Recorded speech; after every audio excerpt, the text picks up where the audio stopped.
शिवाजी नाथ इस सभागृह में कितना सुंदर ये हाल है और आप लोगों ने इसकी सुंदरता को और बढ़ाया है।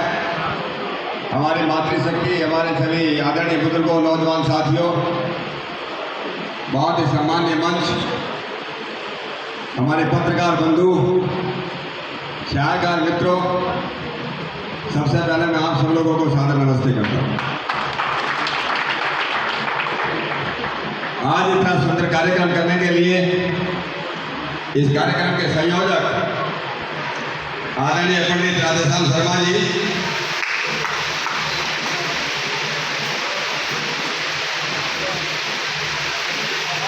हमारे यहाँ देखो एक कहानी है। मैं पहले जो हमारे सम्मान्य मंच जो दिया मुझे हमारे विशिष्ट अतिथिगण श्री धर्मेंद्र शर्मा जी, पंडित दिनेश शर्मा जी, श्री के त्यागी जी, श्री मांगेराम उपाध्याय जी, श्री शिखरचंद जैन जी, श्री सुभाष शर्मा जी, उनका जो पद है उसके लिए आपको मालूम है क्या है, टाइम लगेगा इसे छोटा करना।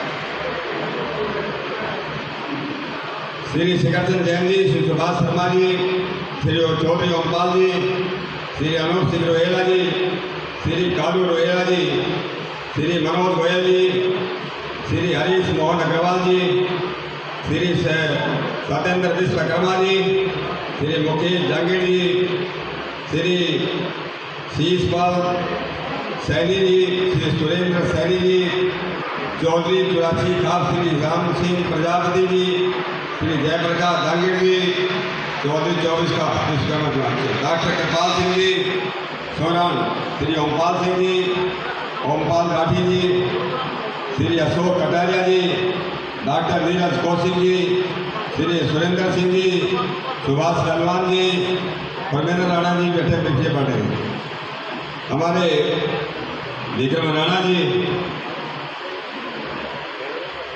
और सभी मित्रों,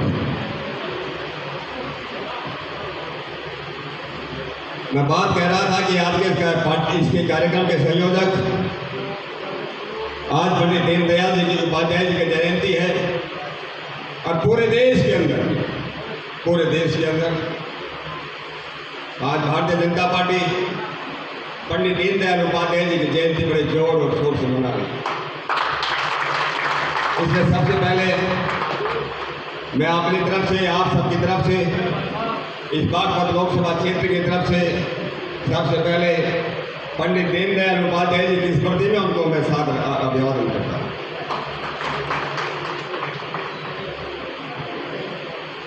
बहुत दिन पुरानी बात है, 1956 की बात है। हमारे उस देश के प्रधानमंत्री कौन थे? पंडित जवाहरलाल नेहरू। विकास जी का नाम मैं भूल गया, लिखा नहीं उन्होंने, तो सब बताया नहीं, गांधी भी बैठा है, बड़े बड़े लोगों का नाम छोड़ दिया उन्होंने और जानबूझ के छोड़े कि अपने लोग हैं। चंडी स्वामी जी बैठे, तो अमेरिका में गए थे पंडित जवाहरलाल नेहरू। वहाँ पर एक पादरी, जिसको अंग्रेजी में फादर बोलते हैं, क्रिश्चियन फादर बोलते हैं, ईसाइयों का फादर बोलते हैं, वो उनको मिले। पंडित जवाहरलाल नेहरू को इनवाइट किया, निमंत्रित किया कि आओ हमारे देश भारत में आओ, आपको आकर के अच्छा लगेगा। हमारे देश के अंदर तो अनेकता में एकता है, विभिन्नता में एकता है, इतना सुंदर हमारा जो है ये देश। तो बात भी आया, ये कहानी में सच्ची कहानी बता रहा हूँ आप लोगों को। हरियाणा के गांव में गया 1956 के अंदर, आज से लगभग 70 वर्ष पहले देश के अंदर गरीबी थी, अन्न की भी कमी थी। आप लोगों को मालूम है 60 के दशक में बाहर से कनाडा का लाल गेहूं आता था, बहुत लोगों को जो खाने को ठीक से मिलता नहीं था, व्यवस्था ऐसी थी, तो वास्तव में गरीबी थी। उस जमाने में हमारे जैसे जो लोग थे, हमारे जैसे जो बच्चे थे, वो भी नंग नंग घूमते, पैरों में चप्पल नहीं होती थी, शाल नीचे कच्छी भी नहीं होती थी, बहुत लोग ऐसे ही घूमते थे। तो ये जो पादरी जब हरियाणा के गांव में गया तो हरियाणा के गांव में भी उसने ऐसा ही देखा, लोग बेचारे गरीब लोग थे, बच्चे नंगे घूम रहे थे। तो एक माँ प्रधान गया, उसने प्रधान को कहा एक मीटिंग बुलाओ। सारे गांव की मीटिंग बुलाई गई और मीटिंग बुलाने के बाद इस पादरी ने कहा, चौधरी साहब आपके यहाँ कितनी गरीबी है, मुझको देख करके बड़ी दया आ रही है, लेकिन ये गरीबी खत्म हो सकती है, ये गरीबी खत्म हो सकती है, बहुत जल्दी खत्म हो सकती है। आप लोगों को केवल एक ही काम करना है। उन्होंने बोला क्या काम करना है? कि भगवान का इकलौता बेटा है, भगवान का इकलौता पुत्र, उसके ऊपर आप विश्वास करना शुरू कर दो तो आपकी गरीबी जो दूर हो जाएगी। आप लोग समझे कुछ? ईसा मसीह को कहते हैं कि भगवान का इकलौता पुत्र, the only son of God, ऐसा क्रिश्चियन और पादरी लोग बोलते हैं। चौधरी ने खड़ा होकर के पूछा, पादरी साहब हमको ये बताओ, जिस खुदा के बेटे की, अकेले बेटे की, इकलौते बेटे की आप बात कर रहे हो, उस बेटे का बाप जिंदा है या मर गया? किसकी बेटे की बात हो रही थी? खुदा के इकलौते बेटे की बात हो रही थी। तो पादरी ने कहा नहीं, बाप तो जिंदा ही है, खुदा थोड़े कभी मरता है।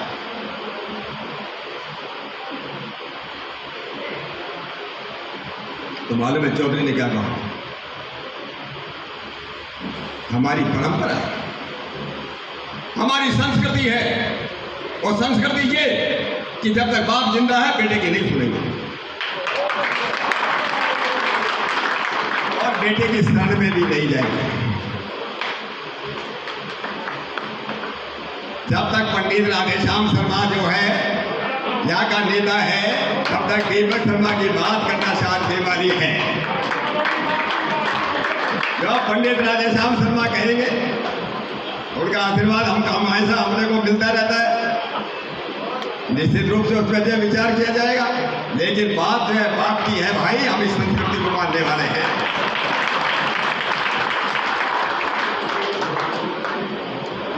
अभी बात पंडित दीनदयाल उपाध्याय जी की। पंडित दीनदयाल उपाध्याय ऐसे समय में इस देश में पैदा हुए जब देश में गुलामी थी। भाई थोड़ा आप बीच में बोलोगे तो मुझे डिस्टर्ब होता है।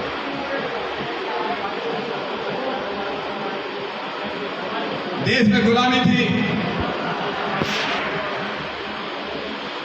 राष्ट्रीय स्वयंसेवक संघ उसकी स्थापना हो चुकी, और उसकी स्थापना तो कुछ उनके जन्म के कुछ वर्षों बाद, जब वो थोड़ा सोचने समझने वाले बने, राष्ट्रीय स्वयंसेवक संघ की स्थापना हो चुकी।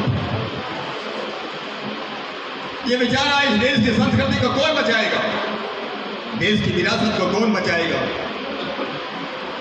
असली राष्ट्रीय स्वयं के लोगों ने विचार किया कि एक राजनीतिक संगठन की स्थापना की जाए, एक राजनीतिक पार्टी बनाई जाए। इसलिए 1951 में सबसे पहले भारतीय जनसंघ की स्थापना की। और इस भारतीय जनसंघ की स्थापना करने वालों में से पंडित दीनदयाल उपाध्याय जी एक थे। डॉक्टर श्यामा प्रसाद मुखर्जी तो उनके साथ दूसरे लोग थे, लेकिन पंडित दीनदयाल जी और फिर भारतीय जनसंघ का जो चिन्ह था, जो चुनाव चिन्ह था, उसका नाम आजकल के संयोजक का नाम दीपक। आज भारतीय जनता पार्टी जिन दो महापुरुषों को याद करके अपने सारे कार्यक्रम शुरू कर दिए, उनमें एक पंडित दीनदयाल उपाध्याय और दूसरे डॉक्टर श्यामा प्रसाद मुखर्जी। पंडित दीनदयाल उपाध्याय जी की सबसे बड़ी देन क्या है? ये कहने के लिए तो बहुत लंबा इसमें बोला जा सकता है, लेकिन मुख्य रूप से तीन विचार थे। एक जिसको हम कहते हैं एकात्म मानववाद। एकात्म मानववाद, एकात्म मानववाद मुझे मालूम नहीं है कोई बोला या नहीं बोला, लेकिन कोई बोला इस एकांत मानववाद पर ही मेरा 55 मिनट का भाषण है। जो गाजियाबाद के शहर में मुझे उन्होंने बुलाया था, तो केवल मात्र मैं इसी विषय में बोला हूँ कि सीडी अवेलेबल है। एक आध मानववाद। दूसरा, कुछ लोगों ने जरूर बोला होगा, जिसको हम अंत्योदय कहते हैं, कि अंतिम लाइन में बैठा हुआ व्यक्ति, अंतिम पंक्ति में खड़ा हुआ व्यक्ति, जब तक उसका उद्धार नहीं होगा, जब तक उसकी प्रगति नहीं होगी, तब तक अब शांति से चुपचाप नहीं बैठेगा। ये एकात्म मानववाद क्या है, इसे थोड़ा जोर में बाद में आऊंगा। पहले मैं तीसरी बात बता देता हूँ। उन्होंने एक आर्थिक नीति का रूप, एक मूल रूप से उनको कहते हैं उसकी नींव रखी। उनका कहना था धन का अभाव भी और धन का प्रभाव भी, पैसे का अभाव भी और पैसे का प्रभाव भी, दोनों ही नुकसानदायक है।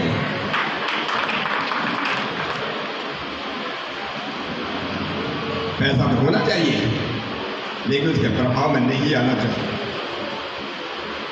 पंडित दीनदयाल उपाध्याय जो बातें कही, कोई नई बातें नहीं थी, एक भी बातें कोई नई नहीं थी। ये भारतीय संस्कृति का एक प्रकार का निचोड़ है। पंडित दीनदयाल उपाध्याय से हजारों वर्ष पहले, जिसको एकात्म मानववाद बोलते हैं, कि मानव अकेला नहीं है, अकेला मानव कुछ नहीं कर सकता, उसको सोच कर चलना पड़े। दुनिया में कितना भी पैसे वाला व्यक्ति हो, कितना भी बड़ा हो, कितना बड़े पद वाला हो, अकेला कुछ नहीं कर सकता। अरे हम लोग कुर्ता पहनते हैं ना, इस कुर्ते पे बटन भी कोई दूसरा बनाता है। हम लोग पेन से लिखते हैं, ये पेन भी कोई दूसरा बनाता है। इस कपड़े को सीने वाले दूसरे हैं, कपड़ा बनाने वाला कोई दूसरा है। अरे कोई जो है खेत में कपास पैदा करने वाला कोई दूसरा है। अगर जो देखने वाला होगा, इसे उसकी दृष्टि, अगर समग्र दृष्टि चाहिए, इसलिए अकेला आदमी कुछ नहीं कर सकता। अगर हम मानव की बात करते हैं, मानव अकेला नहीं है, मानव अकेला कुछ नहीं कर सकता। इसलिए हमेशा ये बात पंडित दीनदयाल उपाध्याय जी ने कही, अरे आप अकेले नहीं हो, केवल अपना भला नहीं सोचना, सबका भला सोचना है। और उनसे जो है इसलिए कहते थे, हजारों साल पहले जिन लोगों ने गीता पढ़ी होगी, भगवान कृष्ण ने गीता में, ये लोगों ने नहीं पढ़ी, पढ़ना चाहिए। भगवान कृष्ण ने कहा, सबसे ऊंचा ज्ञान कौन सा है? सबसे ऊंचा ज्ञान कौन सा है? जो सात्विक ज्ञान कौन सा है? तो भगवान कृष्ण ने कहा, विभक्तम विभक्तेषु तत् ज्ञानम सात्विकम विद्धि। अर्जुन को उपदेश देते हुए कहते हैं, विभक्तम विभक्तेषु तत् ज्ञानम सात्विकम विद्धि। सबसे सात्विक ज्ञान, सबसे टॉप का ज्ञान वो है जो लोग बटे हुए लोगों में भी एक एकता देखता है, बटी हुई चीजों में भी विभक्त को जो देखता है, वही सबसे बड़ी ज्ञान। और ये पंडित दीनदयाल हमको कैसे, उन्होंने कहा व्यक्ति अकेला नहीं है, व्यक्ति समाज के अंदर रहता है, एक व्यक्ति है, फिर एक समष्टि है। इसलिए जो है स्वामी दयानंद सरस्वती ने, जिनका इस देश के अंदर बहुत जो है उनका प्रभाव रहा, उन्होंने 1874 में लिखा, प्रत्येक को अपनी ही उन्नति में संतुष्ट नहीं रहना चाहिए। प्रत्येक को अपनी ही उन्नति में संतुष्ट नहीं रहना चाहिए, लेकिन प्रत्येक सबकी उन्नति में ही अपनी उन्नति समझना चाहिए।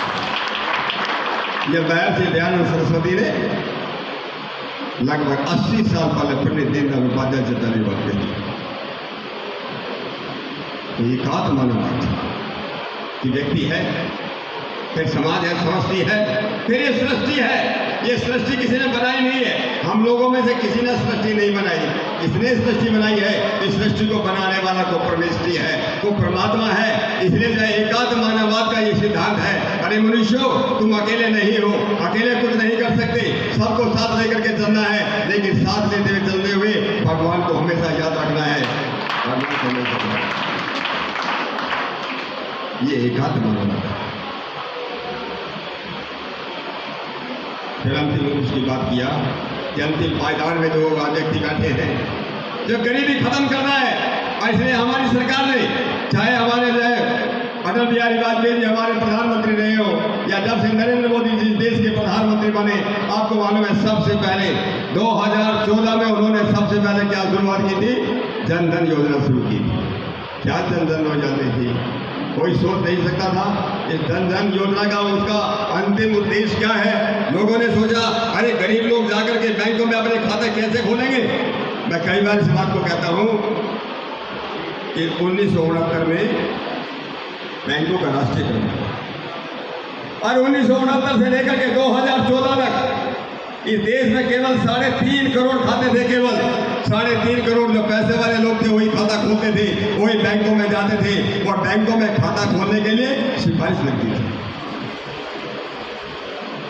मोदी जी आए और सबसे पहले क्या किया? अरे गरीब आदमी बिना पैसे के भी खाता खोल सकता है। बैंकों को लगाया, सब बैंकों को टारगेट दिया, हर एक बैंक ब्रांच को टारगेट दिया गया कि जाकर के गांव-गांव जाओ, शहरों में जाओ, गरीब बस्तियों में जाओ और जाकर के लोगों के खाते खोल देंगे। ये मत समझना कि बैंक वाले इस बात को पसंद करते थे। बैंक वाले नहीं जाते थे, सोचते थे जबरदस्ती आ गई ऊपर से, लेकिन ऊपर का आदेश था। इसलिए कहते हैं, कई बार इस बात को कहते हैं, अरे अच्छा टीचर कोई हो जाए तो कितने लोगों को पढ़ा सकता है? सैकड़ों को, हजारों को पढ़ा सकता है। अच्छा डॉक्टर कोई बन जाए, हजारों, 10,000, 15,000 का इलाज कर सकता है। लेकिन अच्छा कोई राजनेता आए तो उसके एक आदेश से करोड़ों लोगों का भाग्य जो है बदल सकता है। ये पंडित दीनदयाल उपाध्याय जी की देन थी, जिसको मोदी जी ने अब अमल में लाए। इसे सबके खाते, आज मालूम है 45 करोड़ खाते इस देश के अंदर है, 45 करोड़। आज एक आदमी जो मजदूरी का काम करता है, नरेगा में काम करता है, गांव के तालाब पे काम करता है, गांव की मीट बनाने सड़क पे काम करता है, सबके खाते खुले हुए और सबको जो पैसा जो है उनके अकाउंट में जाता है। कितनी पहले कितना भ्रष्टाचार होता था, ये सब खत्म कर दिया। अरे कौन सोचता है कि गरीबों को भी उनके घरों में भी जो है उनका गैस के कनेक्शन होना चाहिए? क्या कोई सोचता था पहले? आज से 10 साल पहले, 15 साल पहले गैस का कनेक्शन लेने के लिए सिफारिश करना पड़ता था, तब जाकर के गैस का कनेक्शन मिलता था। आज शायद ही कोई घर होगा जहाँ गैस का कनेक्शन लगा, मुफ्त में कनेक्शन दिए गए। मोदी जी ने अपील की, बहुत से लोगों ने जो उनको सब्सिडी मिली थी तो सब्सिडी छोड़ दी और उसी से लगभग जो है 1.5-2 करोड़ लोगों को जो गैस कनेक्शन मिले वो मुफ्त में मिल पाए। आज 2.5 करोड़ लोगों को जो है गैस कनेक्शन मिले। क्या शौचालय सबको नहीं चाहिए? क्या हमारी माँ बहन बेटियां, क्या उनको शौचालय नहीं चाहिए? कितनी बड़ी परेशानी होती थी उन लोगों को, रात के अंधेरे में जाकर के शौच के लिए जाना पड़ता था, पानी भी नहीं पीते थी। पानी ने पीने के अभाव में कितनी बीमारियां होती होगी, कौन इस बात को सोचता है? और बीच में अगर दिन में जाना पड़ा तो उसके लिए कितनी परेशानी हुई होगी। हम लोगों ने कभी सोचा नहीं। इस बात को सोचने के लिए एक महामानव आए, उनका नाम नरेंद्र मोदी जी है, क्योंकि पंडित दीनदयाल जी की वो शिष्य हैं। इसलिए किसी ने बहुत अच्छा कहा, हजारों साल नरगिस अपनी बेनूरी पे रोती है, हजारों साल नरगिस अपनी बेनूरी पे रोती है। बड़ी मुश्किल से होता है, बड़ी मुश्किल से होता है चमन में गिरावट पैदा, बड़ी मुश्किल से होता है चमन में गिरावट। इन बात को स्वीकार करें या नहीं करें? सबके घरों में बिजली का कनेक्शन होना चाहिए। 1,90,00,000 कनेक्शन केवल उत्तर प्रदेश में दिए गए, मुफ्त में कनेक्शन दिए गए। जिन लोगों के घरों में जो है बिजली के कनेक्शन नहीं दिए गए। आज सुरजा गांव में गया था, आज आदमी थोड़ा सा नाराज हो रहा था, साहब हमारे गांव में जो है पत्थर नहीं लगा आपके नाम का, फिर हमको ये बताओ हम किस नाम से वोट मांगेंगे? मैंने कहा भाई मेरे नाम से नहीं मांगोगे तो मोदी जी के नाम से तो मांग सकते हो, योगी जी के नाम से तो मांग सकते हो। लेकिन मैं ये सवाल पूछना चाहता हूँ, जो सड़कें बनी हैं दिल्ली से लेकर के सहारनपुर तक, मेरठ से लेकर के जो बागपत तक, उन सड़कों पर आप चलते हो या नहीं चलते? केंद्रीय विद्यालय में अपने बच्चों को पढ़ाना पसंद करते हैं कि नहीं? अभी मेडिकल कॉलेज खोलने वाला अपना हॉस्पिटल खुला है टिहरी के अंदर, क्या अपना इलाज करवाते हो कि नहीं करवाते? नहीं साहब, वो तो करवाते ही हैं। मैंने कहा बिजली पहले से ज़्यादा आती है कि नहीं आती? हाँ, बिजली भी बहुत अच्छी आती है। अरे कानून व्यवस्था पहले से अच्छी हुई कि नहीं? वो भी बहुत अच्छी है। क्या इसीलिए वोट दोगे कि मेरे घर के सामने नल लगाया जाएगा तभी मैं वोट दूंगा? ये सोच कितनी छोटी है, सोच बड़ी करने की जरूरत है। और इसलिए नरेंद्र मोदी जी ने एक संकल्प लिया। ये पंडित दीनदयाल उपाध्याय जी की देन थी, उनका ये दर्शन था, उनका ये बात था कि इस देश से गरीबी खत्म होना चाहिए, इस देश को गरीबी से मुक्ति मिलेगी, गंदगी से मुक्ति मिले, स्वच्छ भारत अभियान। कोई सोच सकता है कि देश का प्रधानमंत्री हाथ में झाड़ू लेकर के, और हम लोगों के भी सबके हाथ में झाड़ू दे दी, सब लोग जाकर के जाइए। ये देखिए प्रतीकात्मक मैं इस बात को स्वीकार करता हूँ, लेकिन इसका संदेश कितना बड़ा गया। गांव गांव शहर शहर अपने इस बड़ौत के अंदर भी। अब बड़ौत की हालत तो भाई पता नहीं आपने कैसी बना रखी, इसके बारे में जितना कम बोला जाए उतना ही अच्छा है, उतना ही कम बोला जाए जितना। मैं तो यही विचार करता हूं कि कोई ऐसा आदमी आएगा जो बड़ौत को इसकी बेहाली से इसको मुक्ति दिलवाएगा।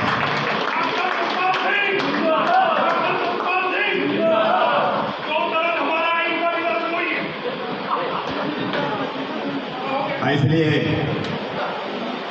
मैं कह रहा था, चाहे बड़ौत हो चाहे बागपत हो, छोटी छोटी जगह भी स्वच्छता अभियान चलाया गया, दीवारों पे लिखा गया, म्यूनिसिपलिटी के लोग काम करने लगे, पहले ज़्यादा काम करने लगे।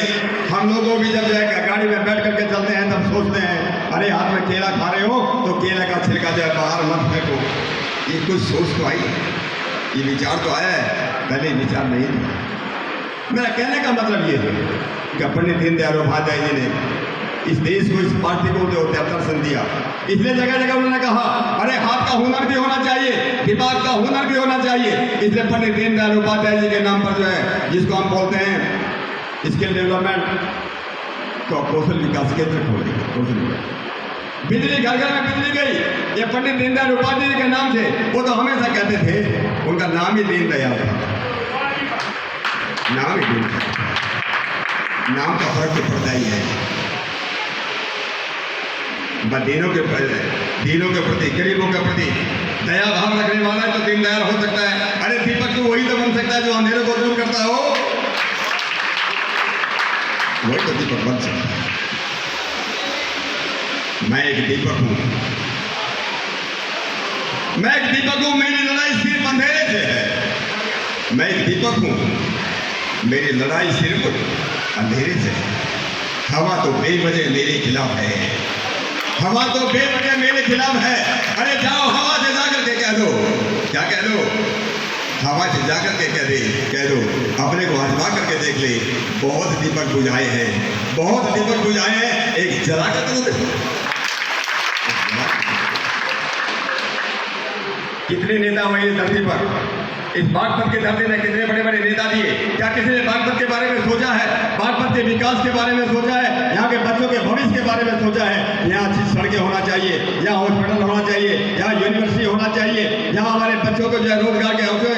कितने लोगों ने सोचा इस बात को? सोचा इसी बड़ौत में जैन साहब आते हैं। मैं एक परिवार में गया था 2014 में। 2014 में कहा कि मेरी उम्र 48 साल होगी। कितनी उम्र होगी? 48 साल। कहता पहली बार मेरा डर कुछ कम हुआ, मैंने पहली बार वोट डाली है, नहीं तो हम तो तीर्थ यात्रा में जाते थे। बेचारे डरते थे, पैसे वाले आदमी होकर के भी डरते थे, वोट डालते नहीं थे। अरे कितने बड़े बड़े यहाँ के व्यापारी जो है छोड़ करके, को मेरठ चला गया, को दिल्ली चला गया, क्यों चला गया छोड़ करके? क्योंकि कोई सुविधा नहीं थी, कोई सड़कें नहीं थी, गुंडागर्दी थी। अरे वोट का अधिकार भी हो तो उनको जो है वो नहीं चला सकते थे। क्या यही नेतृत्व है? कितने नेता थे जो हमारे बच्चों को संस्कार की शिक्षा देते थे? कितने लोग थे जो कहते थे कि अपने बच्चों को शिक्षा दो? कौन क्या कहता था अपने बच्चों को संस्कार दो? मैंने तो नहीं सुना कभी कि कोई हमारा नेता है हमारे पास ये बोले कि इस समाज को आगे कैसे ले जाएंगे, समाज को आगे बढ़ाना हम सब लोगों को काम है। तो मित्रों, ज़्यादा नहीं बोलता, बहुत समय से आप लोग बैठे हुए। ये पंडित दीनदयाल उपाध्याय जी की लेगेसी है, ये उनकी विरासत है, उनकी विरासत है। ये अपने को अकेला मत सोचो, आप अकेले नहीं हो, अकेले बने नहीं हो, अकेले भी बने नहीं हो। अरे समाज ने आपको बनाया है। अगर स्कूल न होते, अगर टीचर न होते, अगर ये जो है इतना सुंदर हाल जैन लोगों ने बनाया है, अगर ये हाल हमको नहीं मिलता तो क्या इतना सुंदर कार्यक्रम होता क्या? सब लोगों ने मिलकर के कितना कुछ समाज के लिए किया है। हम लोग समझे, इस समाज ने हमको इतना कुछ दिया है, उस समाज को हम लोग भी कुछ देना चाहिए। आज पंडित दीनदयाल उपाध्याय जी ने एक बात और कही थी, एक बात कही थी, व्यक्ति को वोट देना, बंटने को नहीं। व्यक्ति को वोट देना, बटवे को नहीं। पार्टी को वोट देना, व्यक्ति को नहीं। पार्टी को वोट देना, व्यक्ति को नहीं। व्यक्ति को वोट देना, बटवे को नहीं। और जैसे सिद्धांतों को वोट देना, पार्टी को नहीं।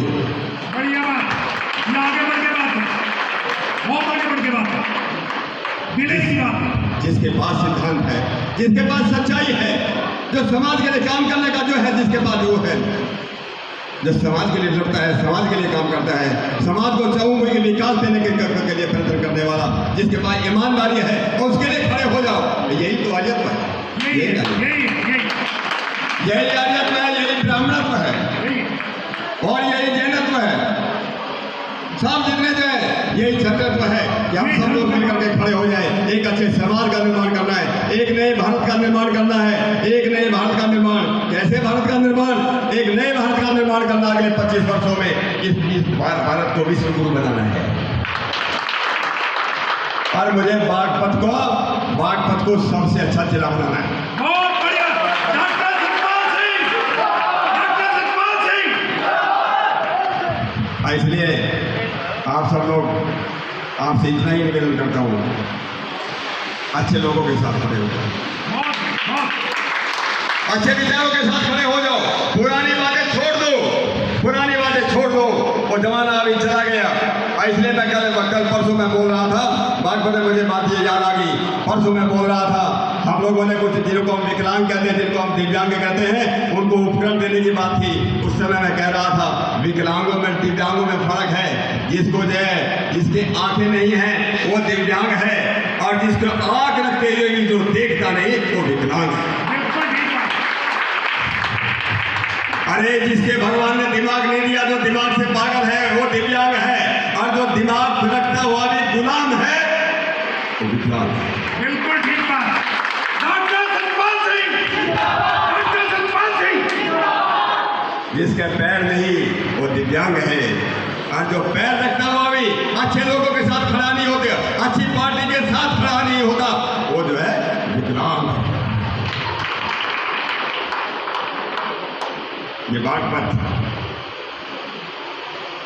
आगे बढ़ रहा है। अभी बागपत बोलने लगा है, बागपत पढ़ने लगा है, विकलांगता को खत्म करके ये आगे बढ़ रहा है। इसलिए आप सभी लोगों से मैं ये निवेदन करता हुआ अपनी बात को मैं यहाँ विराम देता हूँ। पंडित राधेश्याम शर्मा जी, आपके सभी साथियों का, आपके पुत्र दीपक शर्मा का, सबको जो है, आप इतनी बड़ी संख्या में यहाँ पर आए, आपको देख करके मेरे अंदर और ज़्यादा ऊर्जा आ जाती है। बहुत अच्छे डॉक्टर सतपाल सिंह, और इन्हें देख के हमें भी ऊर्जा आ जाती है। मेरी जिंदगी का मकसद, मेरी जिंदगी का मकसद सभी को फैल देना है। मेरी जिंदगी का मकसद सभी को फैल देना, सबका कल्याण करना है। अरे मैं चिरागे राह गुजर हूँ, मैं तो रास्ते का दीपक हूँ। तेल डालो और जलाते रहो, जलाते रहो, जलाते रहो। बहुत बहुत धन्यवाद। नमस्कार। मैं से अध्यक्ष महोदय सभा के और अध्यक्ष महोदय, अभी एक सेकंड, आदरणीय जनों से निवेदन है कि सभा के समापन के बाद सभी लोग 2 मिनट के लिए यहाँ बैठे ना, आदरणीय जन। और मेरा यहाँ सभी गणमान्य महिलाओं से निवेदन है कि राइट साइड से रास्ता ऊपर के लिए जाता है, और मंच, सम्मानित मंच से निवेदन, आराम से पहले महिलाओं को निकलने दें, और दरवाजों से जो भाई युवा साथी खड़े